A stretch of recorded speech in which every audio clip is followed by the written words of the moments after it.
Today we're going to put the ISLM model that this group was here for, the development thereof,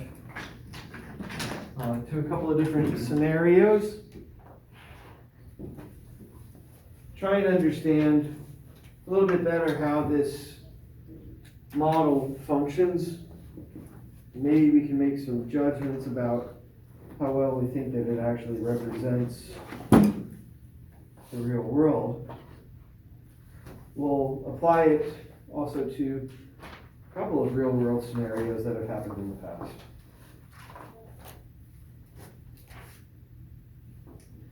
So, as a quick reminder,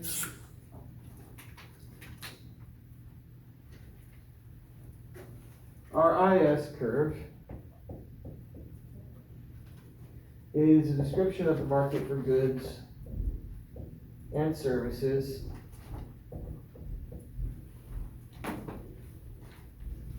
and the LM curve describes real money balances.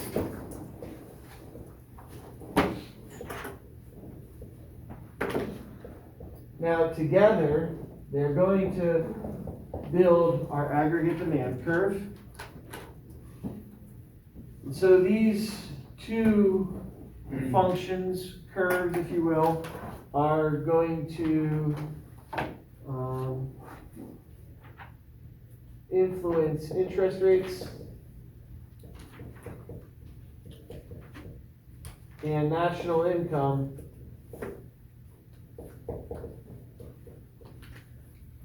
and it's helpful to be reminded that for this analysis, we are holding prices constant. This is mostly a set of tools for thinking through what happens in the short run. So what we will be interested in understanding are basically three major concepts.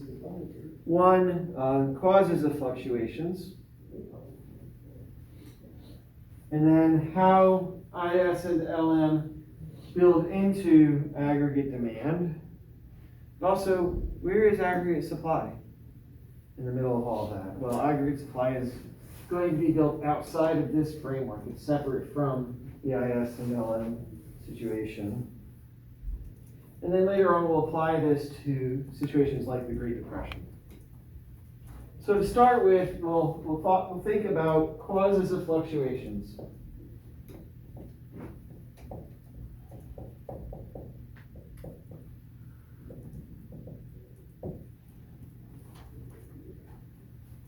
And what we're talking about here,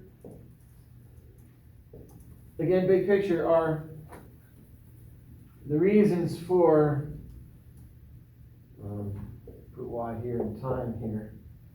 Right? Changes in overall output and why it fluctuates instead of taking a steady trend line, or why it isn't just constant over time either. And we'll consider a variety of different causes of fluctuations. We'll consider exogenous causes. Exogenous causes are things like our policy instruments. There's a policy.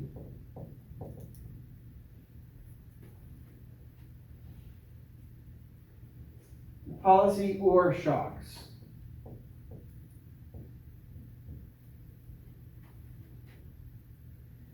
So that can include variables like government, spending, taxes, or monetary policy. So these are classified as fiscal policy. This is monetary policy.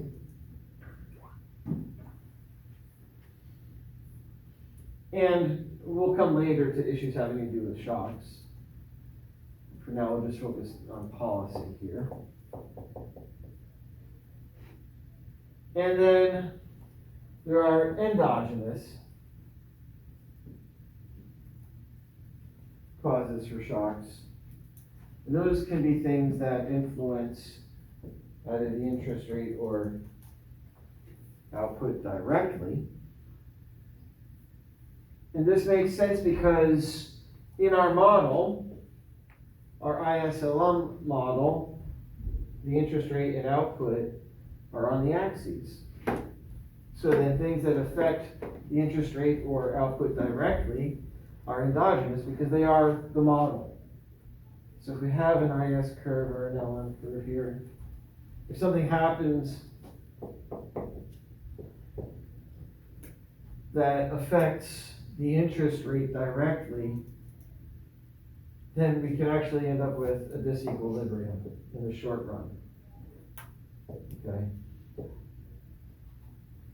In the same way that, thinking back to our micro policy, our micro model, if there is some element that affects price directly, like a price control, then we'll end up with a disequilibrium in that particular market.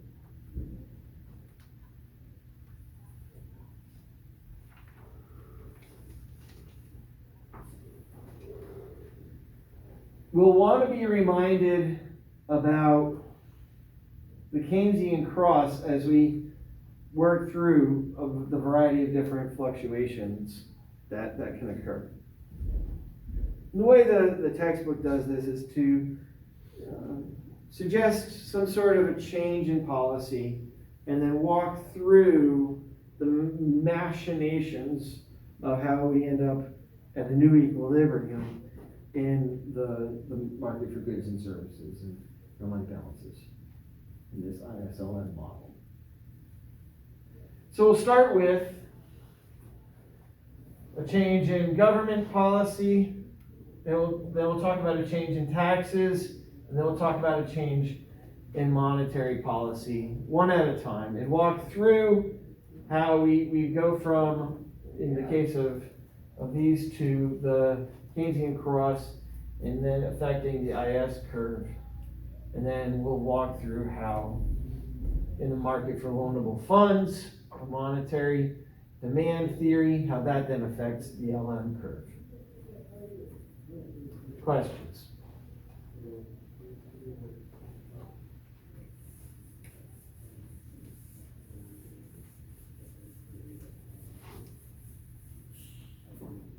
So we'll start by talking about a change in government policy or government spending. So if the government announces or chooses an increase in government spending, maybe I don't know, maybe they're going to build more roads, maybe they're going to buy more tanks. I don't know. It's not the model is not discriminatory at this stage regarding what it is that the government is spending money on. We're just presuming that the government is going to spend money on something that we all agree that the government will spend money on, and do so with perfect understanding of the world. Well, if we go back to our Keynesian cross, remember that in the Keynesian cross, planned expenditures are equal to final expenditures. So we have two kind of different Y's. And then there is this cross thing that is really the planned expenditures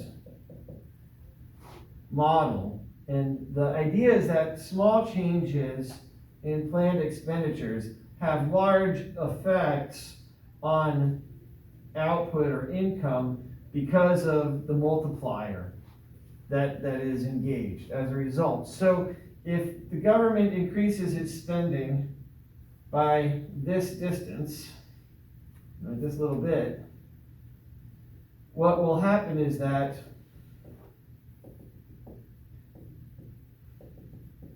the change in Y is greater than the change in G.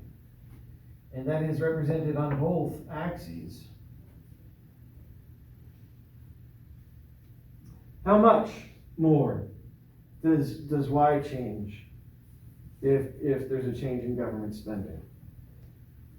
Well, this is where the multiplier comes in. So if there is an increase in government spending, it is expected that the change in Y will be equal to whatever the change in G was divided by 1 minus the marginal propensity to consume, which we built earlier.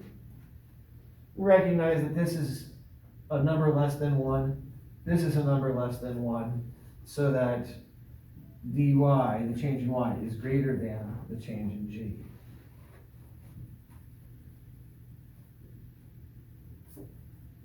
What can we say then?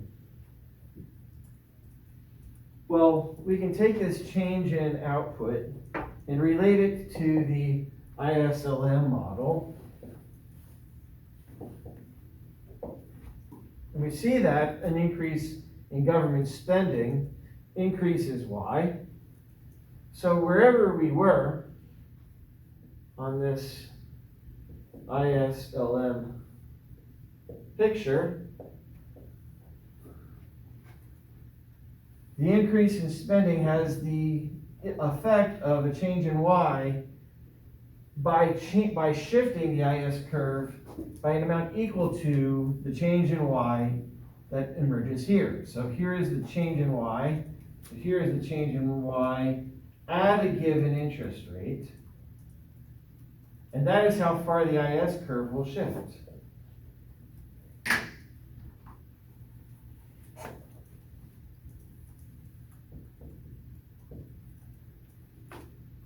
So this distance, this change in Y comes from the Keynesian cross model. But what we see here is that the change in output that actually emerges in the overall economy is less than that because we move up and along the LM curve as we move towards equilibrium. Why might that be the case?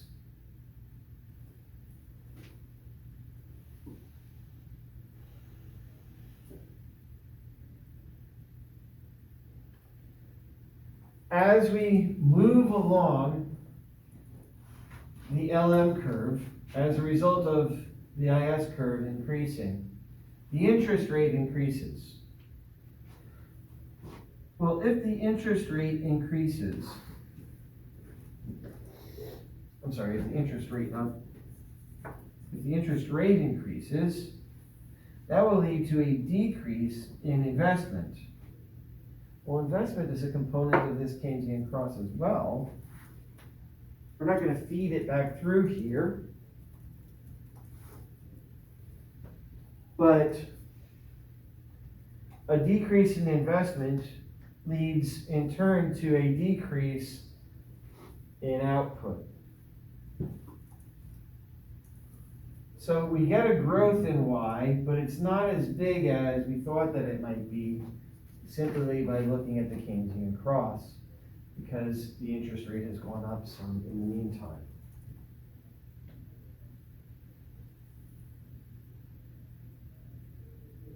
Questions?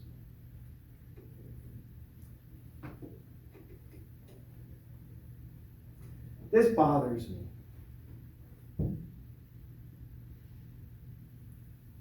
If as a result of the government's increase in spending, it causes the interest rate to go up, what is the relationship between the increase in government spending and the decrease in investment? If the increase in government spending is equal to the decrease in investment, it would seem to me that we wind up back at the same place. The model that is being developed in your textbook here must either presume that the increase in government spending through the multiplier is greater than the decrease in investment as a consequence of the increase in the interest rate, or that there's simply a lag between when output increases and when the full effect of the decrease in investment feeds through this model. That may be more likely to be the case because The primary purposes of developing this model are to consider changes in the short run. To understand what has happened in the marketplace as a result of some sort of an exogenous shock to the market, and then also what immediate responses are available through policy instruments to mitigate the consequences of that shock and make them not as bad, perhaps.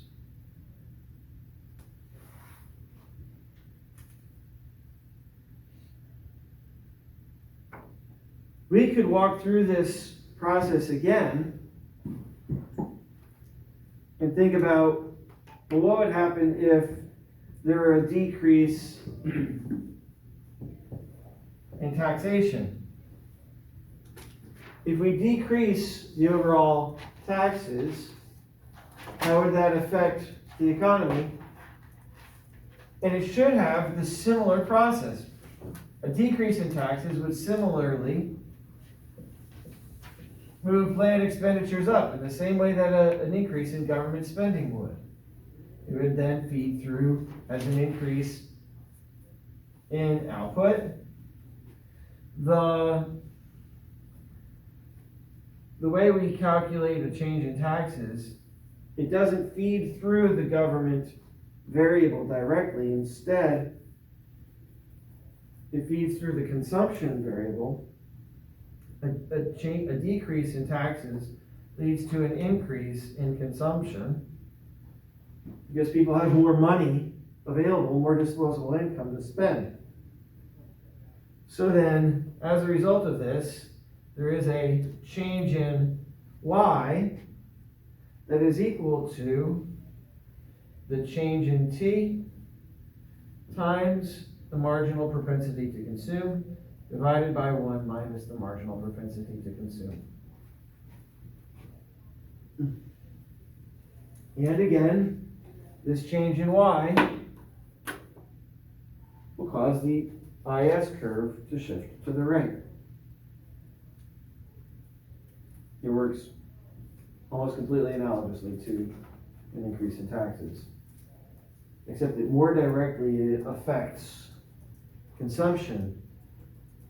And so we have the marginal propensity to consume is twice as part of that. So we've walked through a change in government spending, we've walked through a change in taxation. The next major thing that we would want to walk through is a change in fiscal policy, in a monetary policy, a change in the quantity supplied of money. To build a change in the quantity supplied of money into this model, we're not going to walk it through the Keynesian cross. Instead, we're going to just walk it through monetary policy. So we'll remove this portion. Make sure you got that down.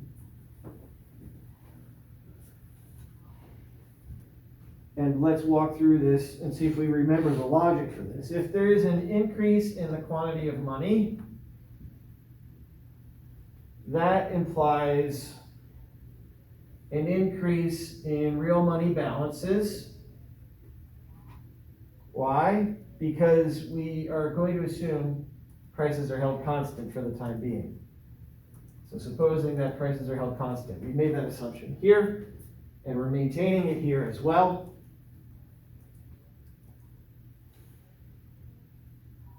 So then if there's an increase in the quantity supplied of money and real money balances increase, well, real money balances are that element that affects our liquidity preferences.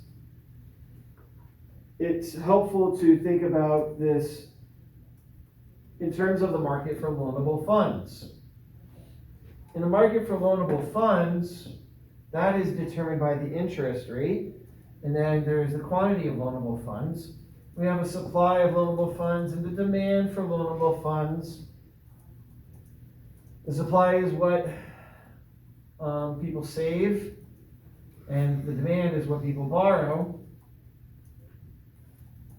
If there's an increase in the supply of money, what happens? Well, the quantity of loanable funds increases and the interest rate falls.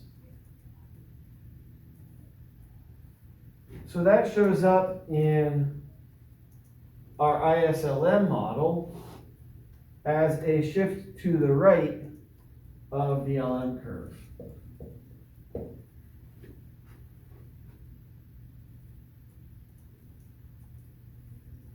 Let me correct that. Let me correct that. There's something wrong there. Okay. What we actually want to assume here is because we're going to allow the interest rate to vary as we're building our LM curve, we don't shift to the right.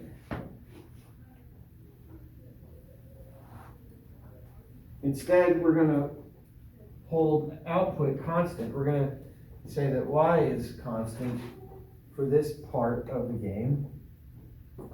So if y is constant, then an increase in money leads to,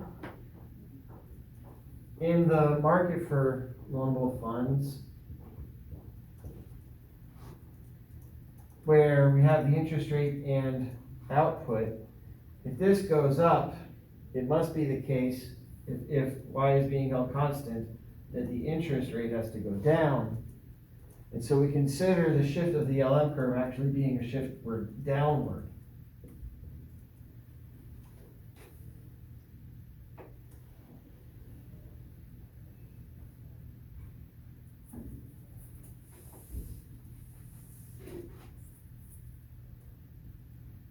The idea is that if the quantity of money increases, people have more money in their pockets, they're going to increase their savings.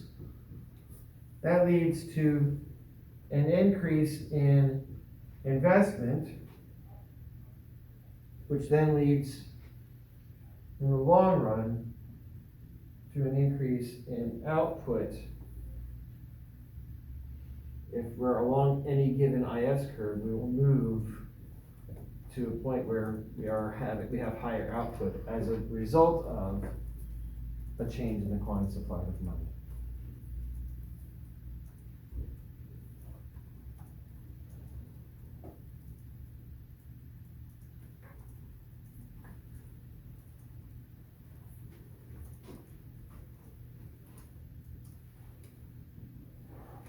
You might say, Snow, I don't know.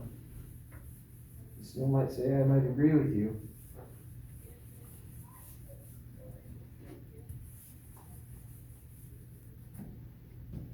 An increase in the quantity of money leads to an increase in Y. How? An increase in money leads to a decrease in the interest rate. A decrease in the interest rate, but not inflation. Why? Because we're still holding the price level constant. And that's really the short run element of this. We're thinking of sticky prices, which then as a result leads to an increase in investment, which would then lead to an increase in aggregate demand. Now, oftentimes this process will also have an effect on exchange rates. We've talked about changes in the quantity supply of money. Well, doesn't a change in the quantity supply of money affect the demand for our currency relative to other currencies? Absolutely. There would be a feedback element there that has to do with net exports and exchange rates. We're not going to talk about that right now. If we get to a discussion of the open economy, that'll come at the end of the semester. If you want to read up on it in the meantime, you can find that in chapters 6 and 13 of your textbook. It's more important to me that we gain some intuition, whether you're gaining any intuition from this or not, about these basic principles, and then we can complicate it by talking about, well, how relatively open or closed is this market that you're talking about. The textbook has a quote. Mankiw says, "It is important to keep in mind that the policymakers who control monetary and physical policy are aware of what the other policymakers are doing.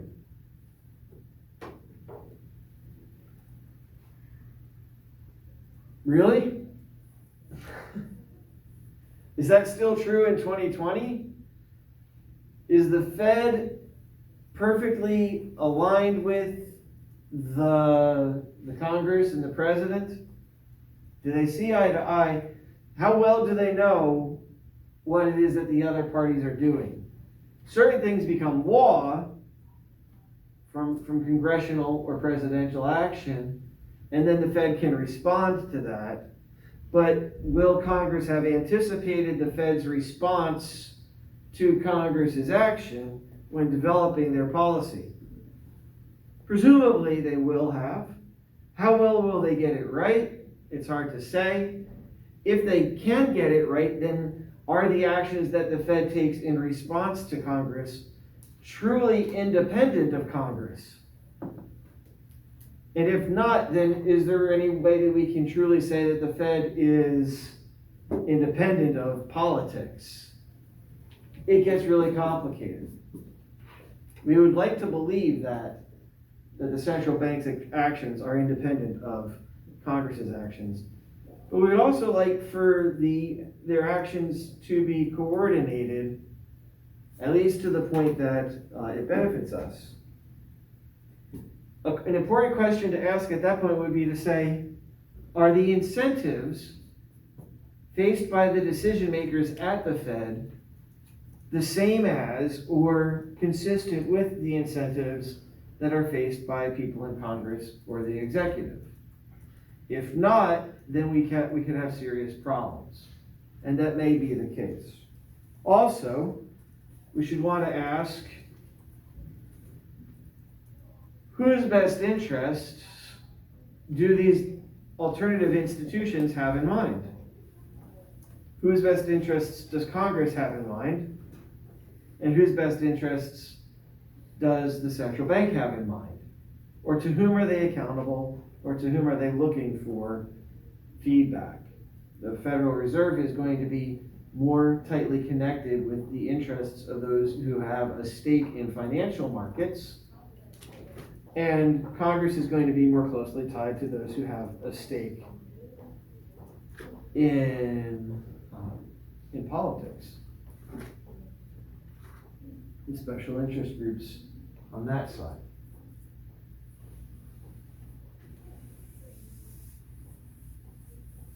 And that's the extra that you pay for when you come to class.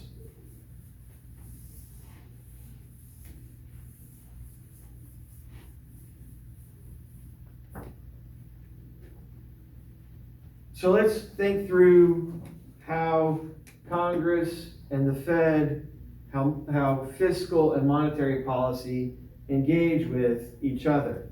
Suppose that Congress chooses, for whatever reason, to increase taxes. What can happen then?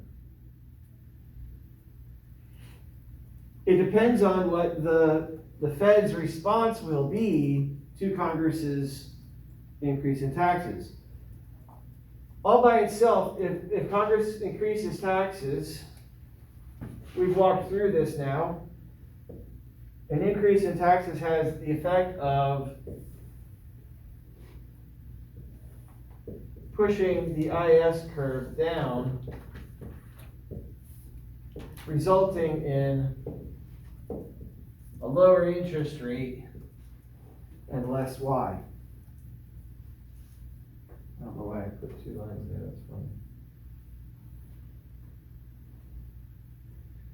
If the Fed doesn't do anything, then this is the end of the story. If the Fed holds the monetary supply constant, that's it. End of story. The Fed, in that case, would be choosing to do nothing, which is to say it would be choosing to allow both output and interest rates to fluctuate without having as a goal either maintaining a particular interest rate or maintaining a particular level of output. Here is where, when the Fed chooses either to target the interest rate or to target output, this is how the others can be affected. And there is an element here called the Phillips curve, which was in, I think, chapter 5 of the text that I also skipped. Reason being is that today, most economists agree that the Phillips curve is flat. The Phillips curve is supposed to represent a relationship between inflation and unemployment, presuming that there is a trade-off between inflation and unemployment. The idea was that if we have really low unemployment, we can increase the rate of inflation and reduce unemployment. Or if inflation we think is too high, we can reduce inflation, but it will have the consequence of increasing unemployment. That trade-off sort of falls out of this analysis, where in one case, the Fed chooses to try to maintain a constant interest rate. And so as a consequence of a shift by Congress that influences the IS curve, in order to maintain, right, the initial interest rate after the shift in IS, the Fed would have to so reduce the quantity supply of money, reduce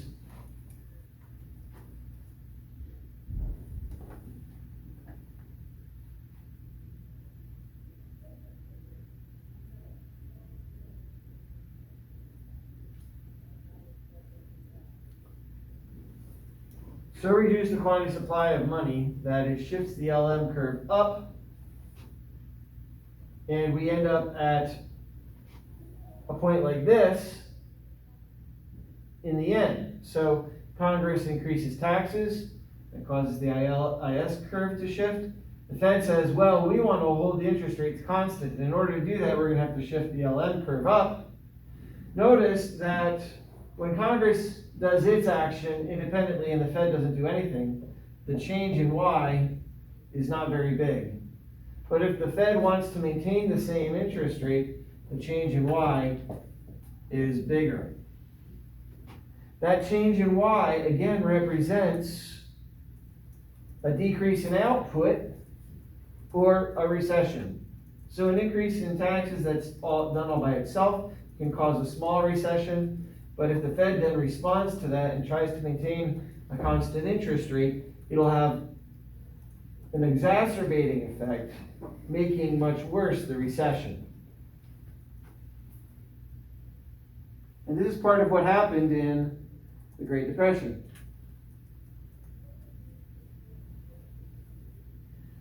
Alternatively, the Fed can target output. And if the Fed were to do that,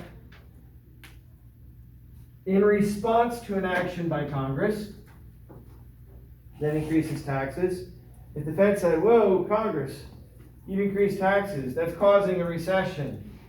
If the Fed says, we don't want a recession, we want to maintain output, then instead the Fed would have to increase the quantity supply of money so that Y doesn't change.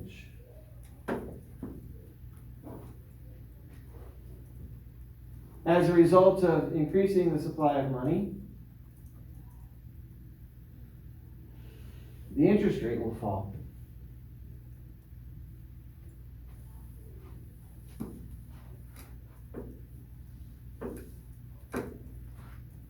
So in this story, we have an increase in taxes, but we also have an increase in the quantity supplied of money. That leads to output being held constant, but the interest rate falling. Now, what does that mean?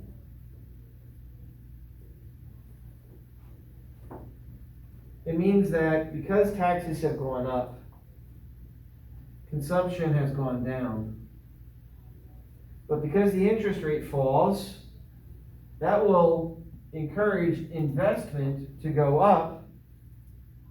And if the Fed is able to maintain Y, if it's able to achieve its target for output, then the increase in taxes will have been perfectly balanced.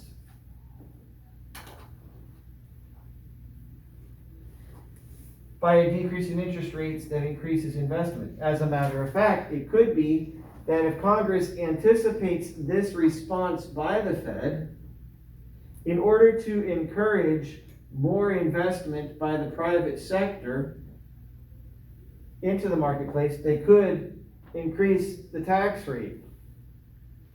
That's what this seems to imply, doesn't it? That if you want more investment and less consumption, if you want people to be spending less on consumption goods, but more on investment goods, you might increase the tax rate.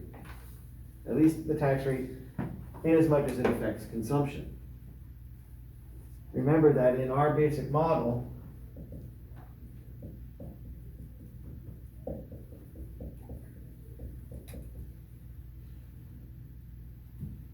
investment isn't being taxed.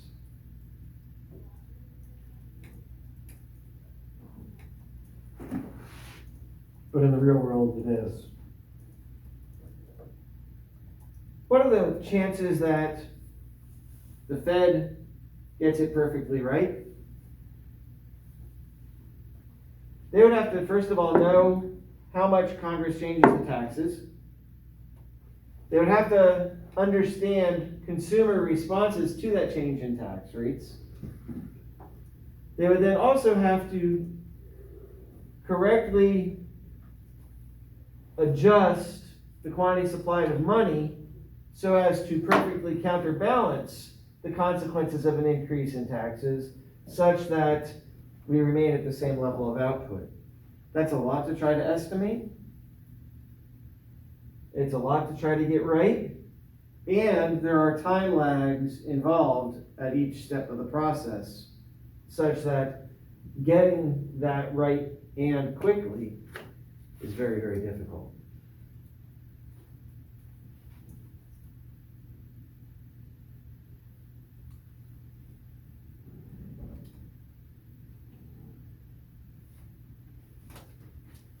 The next step in the analysis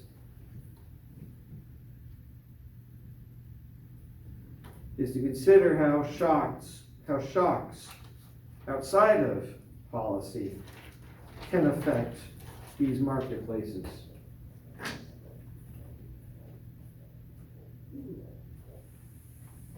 So there's fiscal policy and monetary policy, but then there are the shocks that can influence these markets that aren't intended by or necessarily controllable by either the Fed or Congress.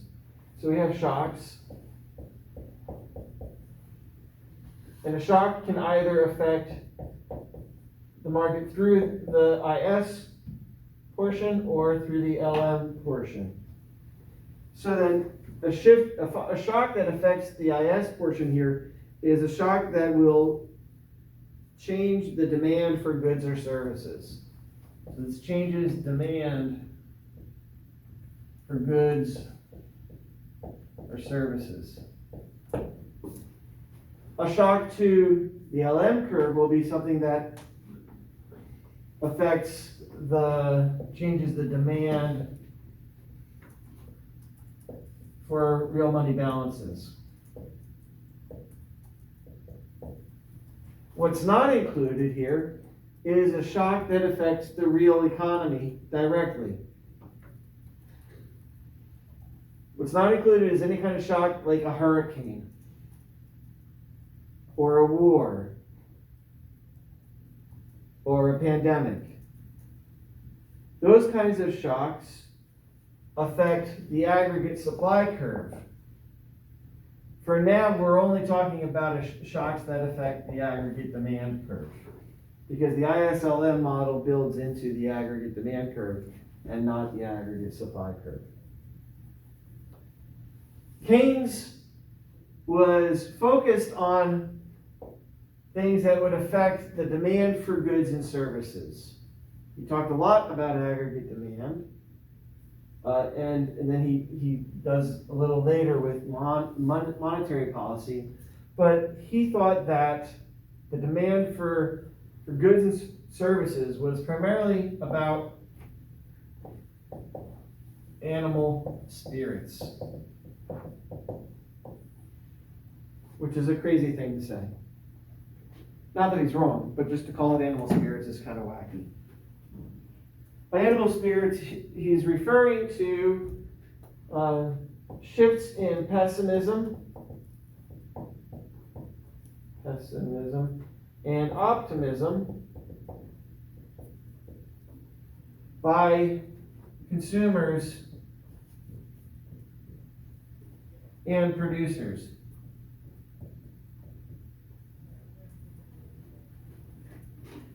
If consumers, for some reason, get pessimistic about the future, why would they do that? Because they're responding to animal spirits. In other words, this is like a giant black box. We just don't really know what's happening, but it has to do with consumer psychology and individual preferences and how those shift on a whimsy.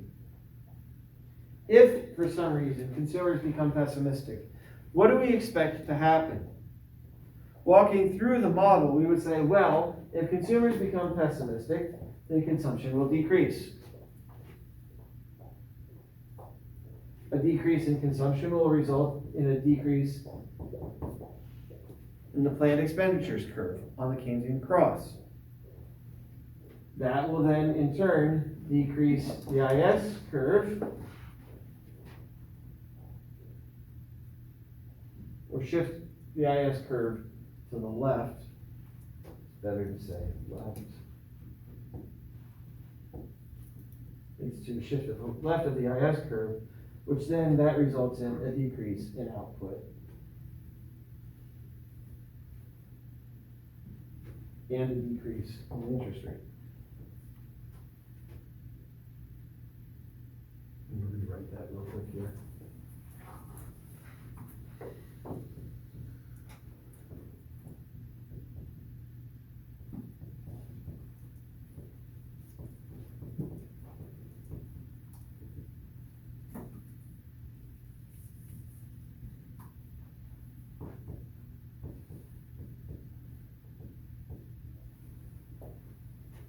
Okay, well, what if consumers all of a sudden become optimistic? That would be an increase in C, which leads to an increase in planned expenditures, which would then shift the IS curve to the right. And that would increase output and the interest rate.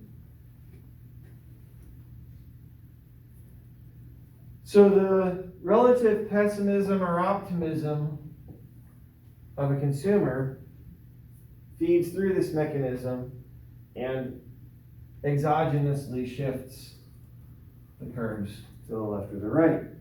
This then later on gets incorporated into the aggregate demand curve. Notice optimistic consumers lead to an increase in total productivity. That's growth. Similarly, if producers become pessimistic, they think that in the future consumers aren't going to buy as much, then today they're going to choose to decrease their investment. A decrease in investment reduces the planned expenditure curve, which again shifts the IS curve left and causes output and the interest rate to fall.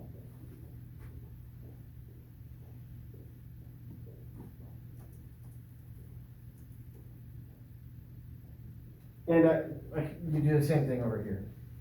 I won't work through that part. Got 7 minutes left. Those are the shocks that feed into the IS curve. The shocks that feed into the LM curve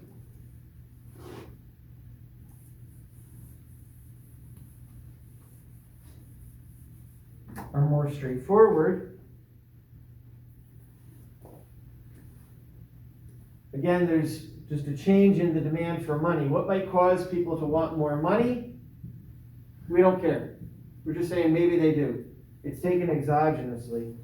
So they desire a higher level of money, real money balances. Well, price is held constant, so then that must result in an increase in the interest rate, which then that causes the LM curve to shift up. And as a result, output falls.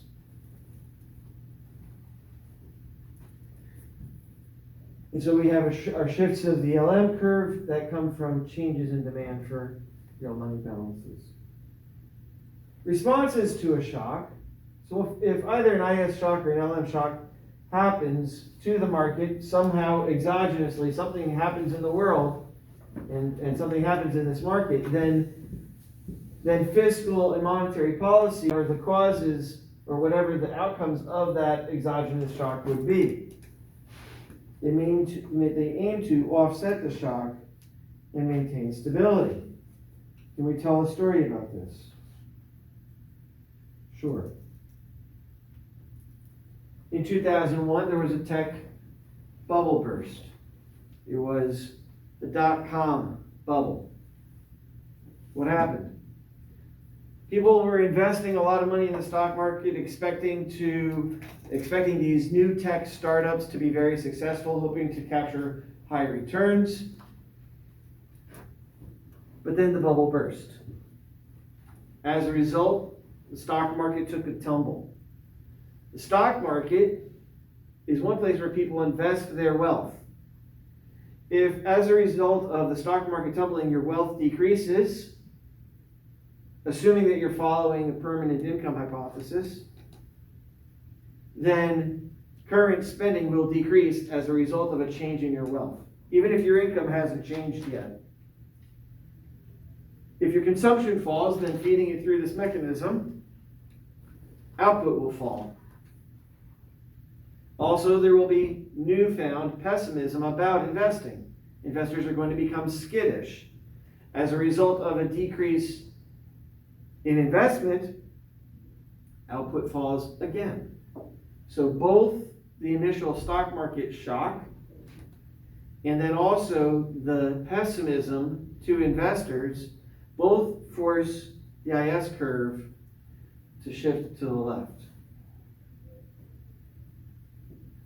But then, on 9/11, we experienced a national tragedy that again caused stocks to fall, which again caused consumption to fall. It also increased pessimism, which caused consumption to fall and investment to fall. Again, the IS curve shifted to the left. There was also a real shock. Actual capital, human lives had been destroyed. Also, there was a war that came out of that. Those elements aren't captured in the ISLM model. Those have to be addressed through the aggregate supply portion of it. Then there was a scandal having to do with Enron. Again, stocks fell, pessimism increased it, and then the IS curve again shifts to the left. What would be the appropriate response to repeated shocks to this demand for goods and services? The government got involved and quickly provided a tax cut to try to help the IS curve to recover. It offered both a tax cut and it offered a rebate. Now the tax cut would be consistent with Milton Friedman's permanent income hypothesis, in that if you cut taxes for the long run, then people will increase their spending overall. The rebate is a more Keynesian approach because it aims to give people a shock of more money today. Under Friedman, that wouldn't affect consumption today. Under Keynes, it does affect consumption today. So Congress was hedging their bets. Right? They're doing both at the same time. At the same time, government also increased their investment and spending to help New York recover and to help the airlines maintain activity. So they give a bunch of money to the airlines. The monetary policy was to increase the quantity supplied of money. That helped to shift the LM curve to the right. They reduced interest rates and increased output. So the combination of responses did help to mitigate, to some extent, the consequences of the recession.